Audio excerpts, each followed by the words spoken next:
A massive, massive week for Arizona football recruiting, and we're getting ready for the Alamo Bowl as well. All that and more on Locked On Wildcats. You are Locked On Wildcats, your daily podcast on the Arizona Wildcats, part of the Locked On Podcast Network, your team every day.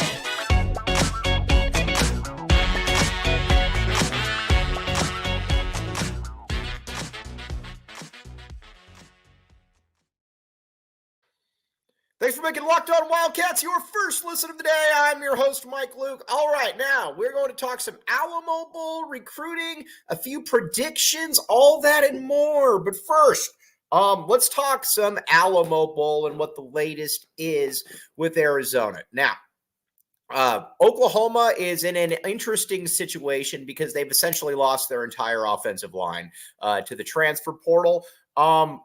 Not really sure what to say about that other than it's not good. Now, in years past, you could probably say, well, it doesn't really matter because Arizona can't rush the passer. But you would be talking about a past era, not the current era of Arizona football. So people like Taylor Upshaw, Deuce Davis, Isaiah Ward, they have to be chomping at the bit, knowing that this is coming down the pike. And not only is coming down the pike, I think that Johnny Nansen is probably more than okay with this as well. Factor in that you're starting a quarterback for the first time who, while a top 10 player last year, it's obviously very good. He's also going to be very green. And I think Arizona's feeling itself. Defensively now, there is a lot to like about Arizona. Look at some of the season-ending awards, which we haven't talked a ton about. But defensively, Jacob Manu, first-team all-conference linebacker, well-deserved, led the conference in tackles. Not only did he lead the conference in tackles, he also 6.5 sacks, just was all over the place. Then I was also happy to see Tacario Davis get some love. Tacario Davis, keep in mind, is that guy who led the conference in pass deflections. Now, I know it drove some people up a wall that there weren't more interceptions. Yours truly. I am included on that. I wish that he had more interceptions. But at the end of the day, it's not that big of a deal because he still was an incredibly good player out there for Arizona. And again, him, Prysock, they're on the perimeter. That's going to be interesting because, again, Nick Anderson is one of the best receivers in the country, probably going to be a top 10 to 15 pick, 6'5", 20 yards per catch. Like I said, just a really, really good football player. Opposite him, Drake Stoops is obviously very good as well. I don't worry about Drake Stoops the way I do Nick Anderson, but Drake Stoops is obviously good as well.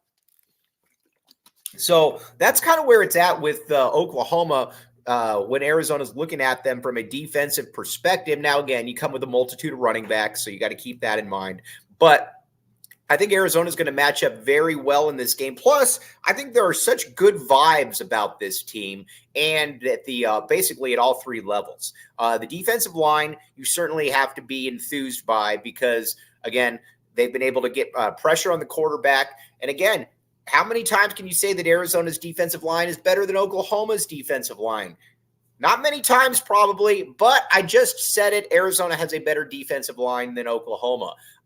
And again, it'll be interesting to see if Oklahoma can run on them because, again, when you've got Big Bill Norton up front, and then you got Manoa, you got Kangaika, you've got Co, you've got Tia Savea. You've got so many guys that are able to come in here and make a big impact immediately. That to me is where it's also where Arizona has a real advantage. And then, like I said, with Manu, Jacob Manu has shown that he is a very adept pass rusher, which I don't think a lot of us saw coming into the season, but we will gladly take it. Jacob Manu, though, again, has been very, very good for Arizona in that realm. At that other linebacker spot, not exactly sure what happens there. I could see Arizona going with a lot of 5 DB looks, mainly because That other linebacker has just not been very good for Arizona. We talked about it with Justin Flo. The theory of Justin Flo is obviously awesome because, again, he was a cataclysmic player in high school, probably the highest rated player at least on high school to ever come here, arguably the top rated recruit in the country. And you watch him and there's initial bursts where it's like, whoa. And you can tell that he's got some of that next level ability to him. And then there's times when it's like, he's getting blocked by his own D tackle, or he's taking a bad angle. Those are the times where it's difficult to play him. And I think that Arizona fans have seen that up close. And, again, Jedd Fisch knows what he's doing. He would play if Justin Flo is capable of more, he would play more. But that other linebacker spot is obviously a concern. Daniel Haimuli is just kind of meh. There's nothing great about him. It's nothing, but he's just kind of okay. So that's kind of where it is from the linebacking unit. Now, the safeties, though, have been able to help out a great deal, and I look for that to continue to occur. Gunnar Maldonado, my bad, Gunnar. I was very wrong on Gunnar. Spent a lot of times not understanding why Gunnar was out there. Well, Jedd Fisch clearly knows a lot more than me. Duh. But he's been able to help out in the run game. And not only has he been able to help out in the run game, he's actually been pretty adept in the secondary. And that's something that I think surprised a lot of people, me included, because I didn't necessarily see that one occurring. I didn't think that he'd be able to be somebody that could really kind of make that difference in that secondary, but he's been able to do exactly that. And then on top of that, you've also got somebody like a Dalton Johnson, who has been very, very good in the coverage. And then whoever that third guy is, whether that's like DJ Warnell at times, a bunch of different dudes. There's a lot of players. I think Arizona's defense is going to stack up very, very well with against Oklahoma. Not only do I think they're going to match up very well with them, I think that there's also a real advantage here. And I think that's kind of what people are looking at, and I think that's where people are missing the boat to a certain extent, because I think with this squad, you kind of know that this team is still a little bit underrated, that Vegas is a little bit behind the Wildcats, and I'm curious when that actually catches up, if that catches up. But I also don't think that that Arizona by any way is going to have a problem. And then offensively, I think that Arizona is going to be just fine. We'll talk about that. And then we're going to get into a little bit of recruiting and a prediction. But first, eBay Motors. Now, everybody knows somebody that has probably taken their car to the doctor, taken their car to the mechanic, and they're like, "Oh man, here we go again. I thought that I knew this guy, and then I'm finding out that this is a lot more expensive than it probably should be." eBay Motors says we are here for you. ebaymotors.com, the right parts, the right fit, the right prices. eBay guaranteed fit, only available to U.S. customers, my friend, only available to U.S. customers. So again, check it out, the right parts, the right fit, the right prices. Cut out the middleman. You get the part, then you take it to somebody that you trust. eBay Motors is here for you. Again, ebaymotors.com.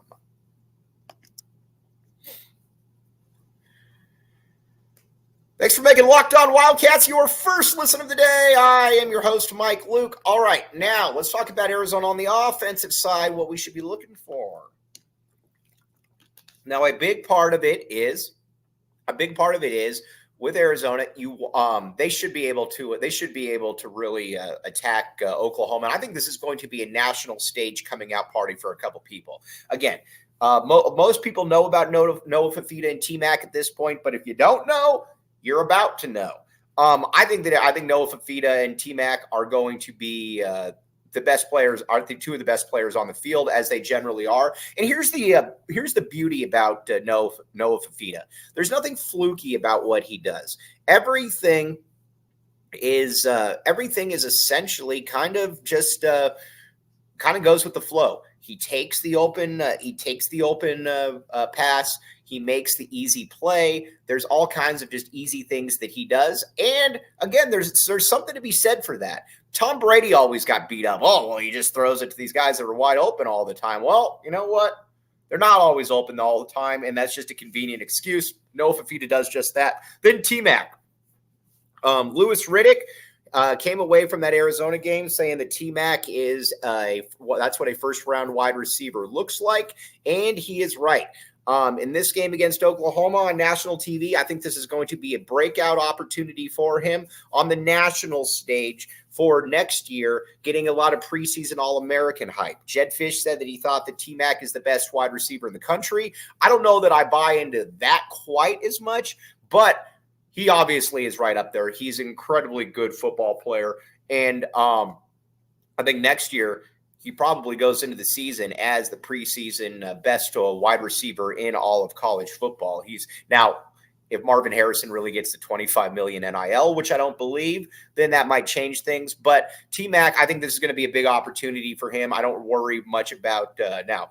Oklahoma's obviously got a DB that's returned multiple pick sixes this year. Got to keep that in mind. But I think T-Mac's going to acquit himself very well. And then on the offensive line, Jordan Morgan's going to be sitting this one out. Good decision by Jordan Morgan. I also think that the U of A coaching staff 100% supported this because Jordan Morgan did yeoman's work. Jordan Morgan came back from an injury this past year, and he probably would have still been a second or a third round pick. But he came back from an injury, and he showed that he lost essentially nothing. And he came back very quickly. Shout out to the U of A strength and conditioning staff for what they were able to do with him.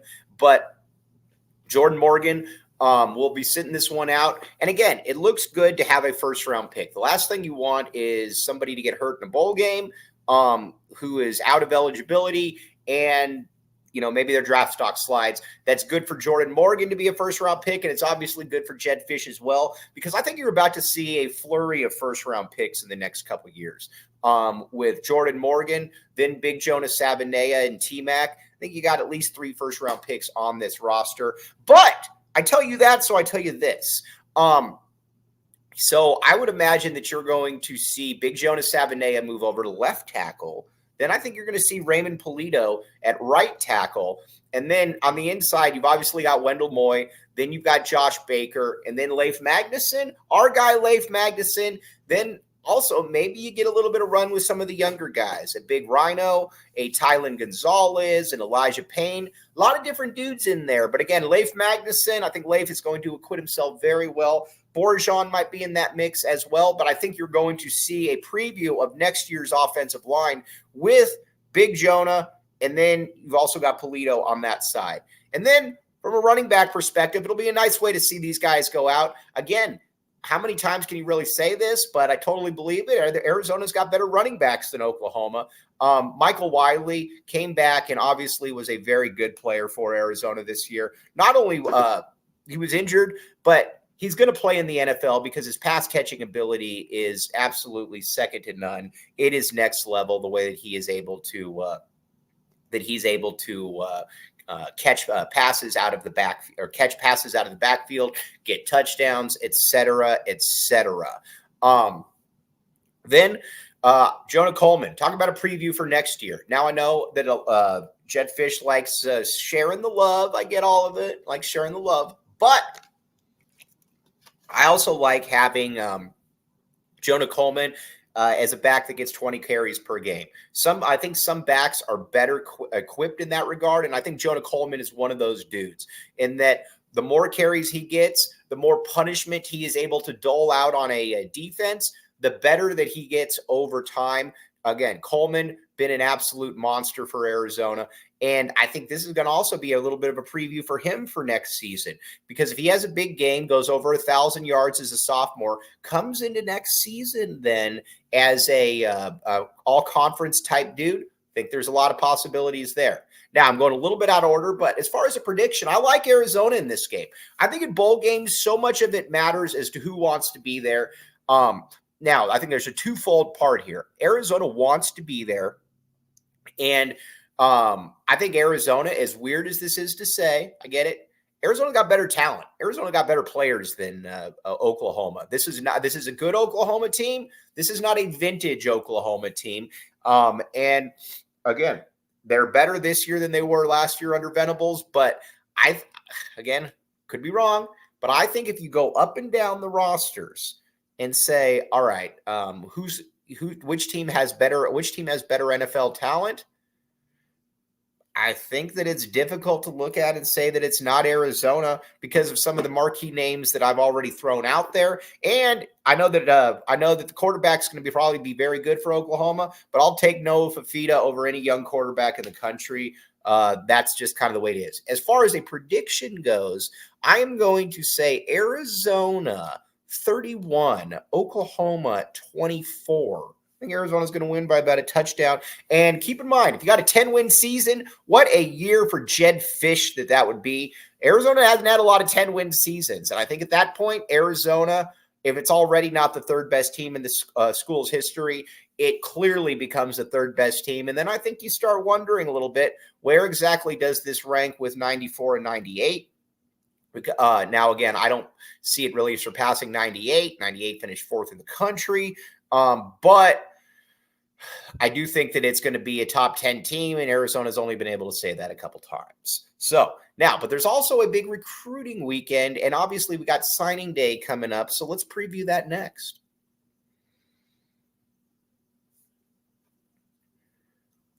Thanks for keeping it locked on, Wildcats, and making this your first listen of the day. I am your host, Mike Luke. All right, now let's talk a little bit about Arizona football recruiting. This was a massive weekend for Arizona this past week. You had a lot of very high-profile visitors on campus. Let's talk about some of the recent kids that have committed. Obviously, Shaw out of Indiana, he's a really good pickup. Now, again, DB. Next year he's not going to start.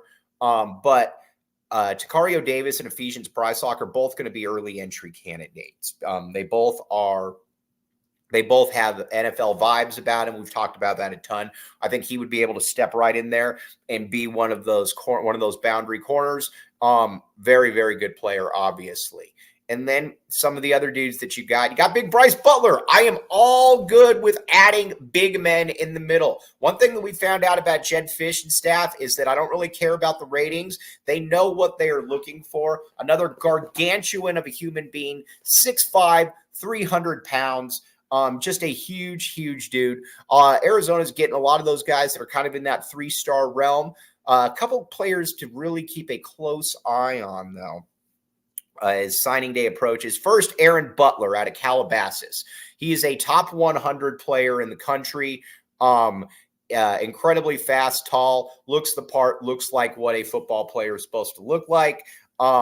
Arizona's got a real chance with him. By all accounts, he really enjoyed his visit, got to see the town. All the football players obviously showed him a good time. And he would also be a nice addition to that wide receiver room. Big thing with the wide receiver room is I didn't want to see them. I know this will sound stupid, but I didn't want to see them add somebody just to add somebody with a name that has to play. Give you an example. Montana Lamonius Craig's not bad by any means, but I still would rather have Malachi Riley and Kevin Green next year because I think they just have better upsides. But one thing that we know about Jedd is loyal. And while Montana started playing a little bit less, Jedd is going to continue to play him a ton. I didn't really want to bring somebody like that in. I was much more okay with bringing in Aaron Butler and the player we're going to get to in a minute because I think next year I would love to see that trio be Kevin Green, Malachi Riley, and T-Mac. I think those three dudes are ready to rock and roll and make a big impact. But Aaron Butler would be right in there. He would also be one of the highest rated players that Jedd Fisch has brought in. Obviously, T-Mac is the highest rated player. But after that, you start looking at Aaron Butler as maybe being the second highest rated player that he ever brought in. A mid to high 4-star is nothing to sneeze at, obviously. And then you got Gresham out of Oregon. He is a top 200 player, committed to Oregon, but I think there's a very legitimate chance that Arizona flips him as well. And if Arizona flips him and you get Butler, all of a sudden you're looking at a receiving room that is loaded with players that were committed to USC, Oregon, et cetera, et cetera. And not only were they committed, these were players that were not forced out. They left on their own volition. So I think Arizona's got a real chance with it. Again, the hype around Jedd Fisch in the program is at a huge level, and I think that's going to continue. I think that Arizona gets Butler or Gresham. I don't know, maybe they get both, but I do think that Arizona gets one of those two, and I think that that's obviously something that would be very good. Then one thing that you got to keep in mind too is that the recruiting is so much different now, and that it's not over. This staff is smart. They're going to keep a couple spots open for the spring, and that is obvious. That's a smart idea, in my opinion. You're going to keep some spots open for the spring because, again, you can get guys late that can turn out to be players. Look no further than Taylor Upshaw. Taylor Upshaw came in after the spring, didn't like what he saw at Colorado, came here, got 8.5 sacks, might have an NFL future in front of him. He's the dude. He's the dude that's going to be right up there, and he's going to be very, very good. But you got to keep it. You got to keep a couple spots open. So again, this recruiting is not done until the summer hits. That's how we're in a new era of college football. And again, with I don't worry about the rankings with Jedd Fisch. Sure, it's awesome to see it, but again, he's shown that he can really develop stars or develop players that weren't stars and turn them into stars. The coaching staff's ability to develop is top notch. All right. On that front, though, we're going to sign off. But tomorrow is going to be all Alabama basketball preview. Arizona's got a huge game against the Alabama Crimson Tide. Arizona looking to get back on that winning path. I think that Arizona's got a very good chance in this game because first, they're going to be motivated. Second of all, Alabama doesn't play much defense. And if you don't play much defense against Arizona, that is going to be an issue. But on that note, always appreciate you all making Locked On Wildcats your first listen of the day. Bear down, back the A. We will be back with you bright and early tomorrow.